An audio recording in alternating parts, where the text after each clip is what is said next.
Hello friends, இந்த வீடியோவில் என்ன பார்க்க போகிறோம் அப்படின்னா இப்போ பீட்ரூட் சாதம் பற்றி பார்க்க போகிறோம். பீட்ரூட் சாதம் எப்படி பண்ணுறது அப்படின்னு நம்ம பார்த்துடலாம். பீட்ரூட் சாதம் பண்ணுறது எப்படின்னு அதுக்கு 2 பீட்ரூட் நான் ஒருத்தருக்கு பண்ண வேண்டியதை பற்றி அளவு சொல்கிறேன். அதுக்கு தக்கன கூட்டிக்கோ குறைய வச்சுக்கோங்க. நல்ல பீட்ரூட்டில் மண் இருக்கும். நல்லா தேய்ச்சி கழுவிடுங்க. சில பேர் பார்த்திங்கன்னா நம்ம தான் கழுவ போகிறோமே, எதுக்காக ஃபஸ்ட்டே கழுவணும்னு நினைக்கிறாங்க. அப்படி எந்த தப்புமே பண்ணாதீங்க. ஃபஸ்ட்டு நல்லா தேய்ச்சி கழுவிடுங்க. கழுவிட்டு தோலை ஃபுல்லாகவே சீவிட்டு மறுபடியும் ஒரு தடவை கழுவுங்க. ஏன்னா தோலை எடுத்தாலும் மறுபடியும் ஒரு தடவை நல்லா கழுவி எடுத்துகிட்டு அதை ஃபுல்லாகவே இந்த மாதிரி சீவலில் பார்த்திங்கன்னா ஃபுல்லாகவே சீவி எடுத்துடுங்க. ஃபுல்லாக சீவி எடுத்து வச்சுருங்க. இந்த பாருங்கள், இதிலேயே கொஞ்சம் உப்பு, மஞ்சப்பொடி, காரம் அதெல்லாம் போட்டுக்கோங்க. பக்கத்தில் கடுகு, உளுத்தம்பருப்பு, கடலைப்பருப்பு, பெருங்காயம் எல்லாமே எடுத்து ரெடி பண்ணி வச்சுருங்க. எப்போவுமே ரெடி பண்ணி நம்ம கரெக்டாக வச்சிடணும். கடுகு, உளுத்தம்பருப்பு, கடலைப்பருப்பு, பெருங்காயம் இதெல்லாம் நல்ல சுவையை கொடுக்கும். கடாயத்துக்கு போட்டு இதெல்லாம் பண்ணுங்கள். அதே சமயம் வெங்காயத்தையும் நல்லா இந்த பாருங்கள், இதிலேயே மஞ்சப்பொடி, உப்பு நம்ம போட்டுடலாம். ஒன்றும் பிரச்சனை கிடையாது. இப்படி திருவும்போது சீக்கிரம் வெந்துடும். கடுகு, உளுத்தம்பருப்பு நம்ம போட்டாச்சு. கருவேப்பிலை போட்டு பெருங்காயம் இதெல்லாம் போட்டுட்டு நல்ல வெங்காயத்தையும் நல்லா கட் பண்ணி அதையும் நல்லா வதக்கிடுங்க. வெங்காயம் பச்சையாக இருந்தால் நல்லா இருக்காது. நல்லா வழங்கணும். அதே சமயம் குக்கரை எடுத்து சாதத்தை ஒன்று ஒன்றா வடிங்க. குக்கரை குழைய குழைய வச்சிங்கன்னா அது பொங்கல் மாதிரி குழஞ்சி வந்துடும். ஒன்று ஒன்றா சாதம் வரும்படி தண்ணியை கொஞ்சம் கம்மியாக வச்சு நல்லா சாதத்தை வச்சு குக்கரை மூடி எடுத்துட்டு அதை நல்லா ஆற வச்சுருங்க. எப்போவுமே இந்த மாதிரி ஒரு லெமன் சாதம், தேங்காய் சாதம் இதெல்லாம் பண்ணும்போது ஒன்று ஒன்றா தான் சாதம் பண்ணணும். அதே சமயம் நல்லா ஆற வைக்கணும். அந்த மாதிரி ஆற வச்சுருங்க.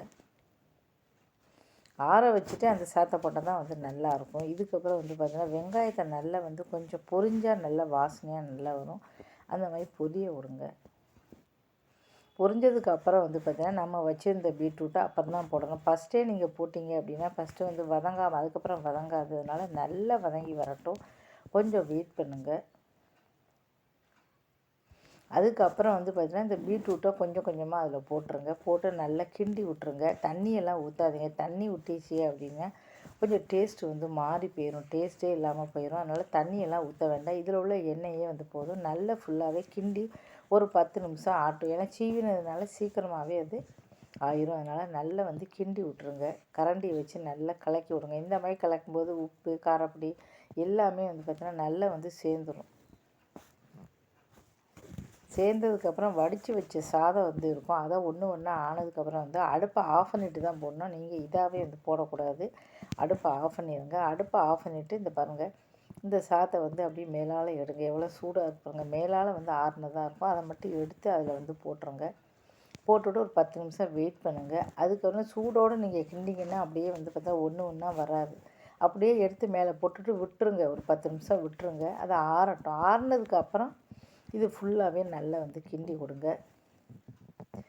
கஸ்தூரி மேத்தி நீங்கள் வச்சுருந்தீங்க அப்படின்னா மேலால் போட்டுருங்க. ரொம்ப எல்லாத்துலேயுமே போட்டால் கஸ்தூரி மேத்திங்கிறது ஒரு இலை ரொம்ப வாசனையாக இருக்கும். அதை நீங்கள் வச்சுருந்தீங்கன்னா மேலால் இதை மாதிரி வச்சுட்டு விட்ருங்க. ஆற விட்டணும். 10 நிமிஷம் கழித்து அது மேலே கஸ்தூரி மெத்தியை நீ போட்டு வைங்க. அதுக்கப்புறம் எல்லாத்தையுமே கிண்டி கொடுத்தீங்கன்னா, நான் வீட்டுக்காரருக்கு லஞ்சு தான் கொடுத்தேன். நல்லா கிண்டி விடணும். எல்லாமே சேரணும். பீட்ரூட்டு, காரம், பீட்ரூட் சாதம் இது பார்த்திங்கன்னா சும்மா சாப்பிட்றதா ரொம்ப சத்துள்ள சாதம். ஏன்னா பீட்ரூட் சாப்பிடும்போது ரொம்ப ரொம்ப நல்லது. பீட்ரூட் ஒரு சத்துள்ள இது சொல்லலாம். எல்லாருமே இந்த பீட்ரூட் சாதத்தை நம்மளால் சாப்பிட்லாம். யார் வேணால் சாப்பிட்டுக்கலாம். யாருக்கும் ஒன்றும் பண்ணாது. ஏன்னா பீட்ரூட் ரொம்ப டேஸ்ட்டாக இருக்கும். சாதாரணமாக பார்த்தீங்கன்னா நிறைய பேருக்கு பீட்ரூட் பிடிக்காது. இனிப்பு அப்படின்னால நிறைய பேருக்கு இந்த பீட்ரூட் சாப்பிடவே மாட்டாங்க. நல்லாவே இல்லை அப்படிம்பாங்க. ஆனால் இந்த மாதிரி நீங்கள் சாதம் பண்ணி கொடுத்தீங்கன்னா கண்டிப்பாக எல்லாருக்குமே ரொம்ப பிடிக்கும். எல்லாருமே சாப்பிடுவாங்க. காரம் கொஞ்சம் தூக்கலாக போடணும். அப்போ இனிப்பு தெரியாது. காரம் அதிகமாக போடும்போது சாப்பிட்றதுக்கு பார்த்திங்கன்னா இந்த மாதிரி இதே மாதிரி கேரட் இதுவும் பண்ணலாம். நன்றி, வணக்கம்.